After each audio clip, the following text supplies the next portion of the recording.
हमारे देश में जो राष्ट्रपति मंदिर में जाता है वो राष्ट्रपति शेड्यूल कास्ट होने के नाते उसको मंदिर में नहीं जाने दे रहे। अगर इकोनॉमिक क्राइटेरिया होता तो उसकी सबसे ज़्यादा देश में तनख्वाह है और सबसे बड़ा पद है तो उसको रोकने का कोई मतलब नहीं है। केवल आर्थिक आधार पे पिछड़ापन नहीं हो सकता। हमारे देश में जो मंडल का जो जजमेंट है वो 9 जजों का है और मंडल में तकरीबन सभी जजों ने ये माना है कि आर्थिक आधार पे नहीं हो सकता। तो अपर कास्ट का जो आदमी है वो सोशल डिस्क्रिमिनेशन फेस नहीं करता।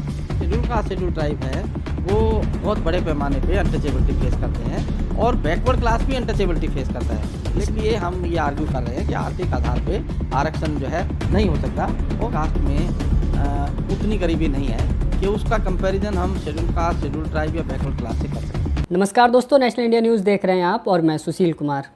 दोस्तों, इन दिनों सुप्रीम कोर्ट में EWS यानी कि इकोनॉमिकल वीकर सेक्शन को जो मोदी सरकार ने 2019 में संविधान में संशोधन करके 10% आर्थिक आधार पर जो आरक्षण दिया था उसको लेकर के सुनवाई हो रही है। और इस मामले को लेकर के सुप्रीम कोर्ट के senior advocate doctor KS Chauhan sir हमारे साथ हैं, जो कि सुप्रीम कोर्ट में बहुत मजबूती से अपनी दलीलें रख रहे हैं। तो उस पूरे मसले पर हम बात करेंगे। अगली जो सुनवाई है वो 27 सितंबर को होगी और ये कहा जा रहा है कि इस जो 10% जो आरक्षण जिसे सुदामा आरक्षण भी कहा जा रहा है इसको जो है वो ख़त्म होने की काफ़ी हद तक संभावना है। सुप्रीम कोर्ट जो है इसको जो है ख़त्म कर सकता है। तो सर से पूरा मामला हम समझेंगे कि क्या पूरा मामला है और अब तक सुप्रीम कोर्ट में क्या कुछ कार्रवाई हुई है, किस तरह। धन्यवाद सुशील जी, और आपको और आपके दर्शकों को भी मैं आभार करता हूं कि ऐसे सब्जेक्ट पे हम चर्चा कर रहे हैं।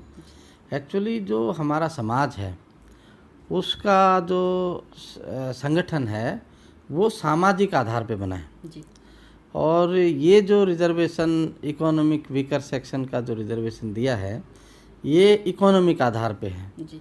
तो हमारे समाज में डिस्क्रिमिनेशन का आधार सामाजिक है और गवर्नमेंट उसको उस आधार को बदलना चाहती है जी। और बदलने की ये कोशिश है। गवर्नमेंट ये समझती है कि भाई जो अपर कास्ट है उसमें बहुत सारे लोग गरीब हैं और इस वजह से उनको बेनिफिट देना ज़रूरी है। पहले तो मैं ऐसा मानता हूं कि अपर कास्ट में उतनी गरीबी नहीं है कि उसका कंपैरिजन हम शेड्यूल कास्ट शेड्यूल ट्राइब या बैकवर्ड क्लास से कर सकें, क्योंकि जो अपर कास्ट का जो आदमी है वो सोशल डिस्क्रिमिनेशन फेस नहीं करता। अगर वो गरीब भी है, ऐसा मैं मान लेता हूँ अज्यूम करने के तौर पे कि उसके पास पैसा नहीं है, लेकिन जब वो किसी से इंटरेक्ट करेगा गरीब होने के बावजूद तो वो इंटरेक्शन करने वाला दूसरा आदमी उसको घृणा की दृष्टि से या नीची निगाह से नहीं देखता है। और ये एक बुनियाद है कि हमारे समाज की संरचना क्या है। तो हमारे समाज की संरचना जो है वो सामाजिक आधार पे है, आर्थिक आधार पे नहीं है। जैसे हमारे संविधान में शेड्यूल कास्ट शेड्यूल ट्राइब इनके लिए स्पेशल प्रोविजंस हैं और बैकवर्ड क्लासेज के लिए भी स्पेशल प्रोविजंस हैं। तो जो शेड्यूल कास्ट शेड्यूल ट्राइब हैं वो बहुत बड़े पैमाने पे अनटचेबिलिटी फेस करते हैं और बैकवर्ड क्लास भी अनटचेबिलिटी फेस करता है, लेकिन उसकी डिग्री थोड़ी कम है। तो हम इसमें हमने ये दलील दी है इस केस में कि आर्थिक आधार पे कोई पिछड़ापन नहीं हो सकता। केवल आर्थिक आधार पे पिछड़ापन नहीं हो सकता। हमारे देश में जो मंडल का जो जजमेंट है वो 9 जजों का है और मंडल में तकरीबन सभी जजों ने ये माना है कि आर्थिक आधार पे नहीं हो सकता, लेकिन 2 जजेज में थोड़ी मिक्स ओपिनियन है। तो इसलिए वो आर्थिक आधार पे हो सकता नहीं हो सकता। अगर उनको डबल भी हम समझ लें कि भाई वो कुछ अलाउ भी करना चाहते हैं कुछ नहीं भी करना चाहते, तो कम से कम 7 या 8 जज ऐसे हैं जिन्होंने कैटेगरिकल कहा है कि केवल आर्थिक आधार पे आरक्षण नहीं हो सकता। दूसरा, इसमें मैंने ऐसा भी डाटा दिया है कि जो सो कॉल्ड अपर कास्ट हैं उनकी पॉपुलेशन बहुत ज़्यादा कम है, क्योंकि मंडल के जजमेंट में जस्टिस सामंत ने उस पॉपुलेशन को 17.58% माना है।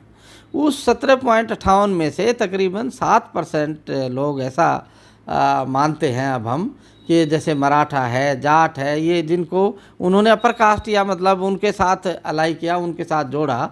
आज वो मराठा भी समझता है मैं बैकवर्ड क्लास हूँ, जाट भी समझता है मैं बैकवर्ड क्लास हूँ, क्योंकि जब मराठा को भी सोशल रिलेशनशिप डेवलप करनी होती है तो उसके साथ भी डिस्क्रिमिनेशन होता है। और जब जाट को भी सोशल रिलेशनशिप डेवलप करनी होती है तो उसके साथ भी डिस्क्रिमिनेशन होता है। इसलिए वो आज की डेट में वो अपर कास्ट नहीं है जो 1931 के सेंसस में जिस कैटेगरी में उनको रखा गया, उस कैटेगरी को क्लासीफाई करके सावंत जस्टिस पांडियन ने पैरा 32-33 में मंडल में उनको व्यू किया कि भाई वो अपर कास्ट में उनको दिखाया हुआ है।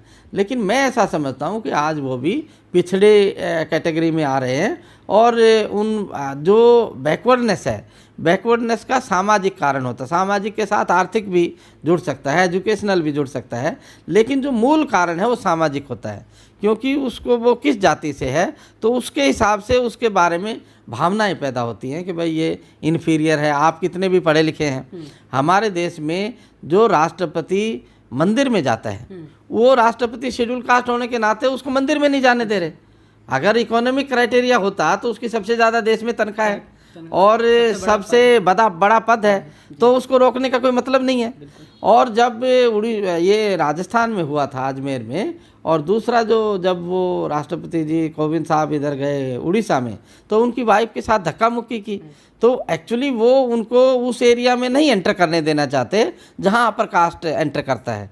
तो इसलिए एक आदमी राष्ट्रपति होके या उसकी वाइफ जो है, जो हमारा फर्स्ट सिटीजन है संवैधानिक तौर पे, वो भी उस जगह नहीं जा सकता। तो हमारा समाज की जो संरचना है उसमें कोई आर्थिक आधार नहीं है, इसलिए हम ये आर्ग्यू कर रहे हैं कि आर्थिक आधार पे आरक्षण जो है नहीं हो सकता।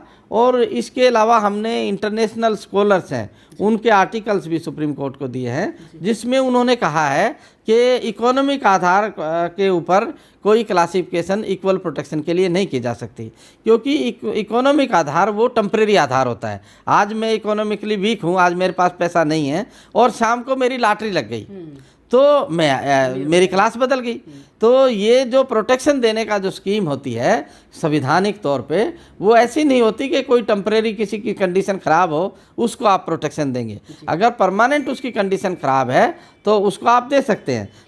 जो इकोनॉमिक आधार पे प्रोफेसर ओवन एम फिश, ये स्टर्लिंग प्रोफेसर हैं अमरिटस येल यूनिवर्सिटी के अमेरिका में, group and equal right protection close, ये आर्टिकल है जो प्रोफेसर केंडाल थॉमस हैं कोलंबिया यूनिवर्सिटी में, उन्होंने हमें दिया। और इस आर्टिकल में हमने पाया कि जो इकोनॉमिक आधार पे जो आरक्षण है ये नहीं हो सकता, और हमने कोर्ट को ये भी दिया है। इसके अलावा एक आर्टिकल क्रॉस रेफरेंस में हमें मिला है जिसमें caste, class and equal citizenship वो है, ये मिचिगन लॉ रिव्यू में छपा है।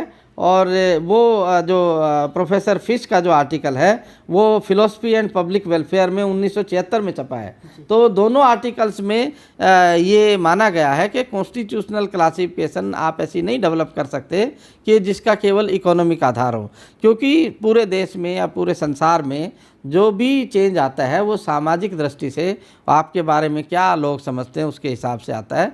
तो ये सारा जो प्रोसेस है उसकी वजह से मुझे लगता है कि कोर्ट ने अब जो काउंटर क्वेश्चन गवर्नमेंट से किया है उससे हमें लगता है कि हम काफ़ी हद तक एडवांस पोजीशन में हैं और हम इसको अनकॉन्स्टिट्यूशनल डिक्लेयर करवाने में सक्सेसफुल होंगे।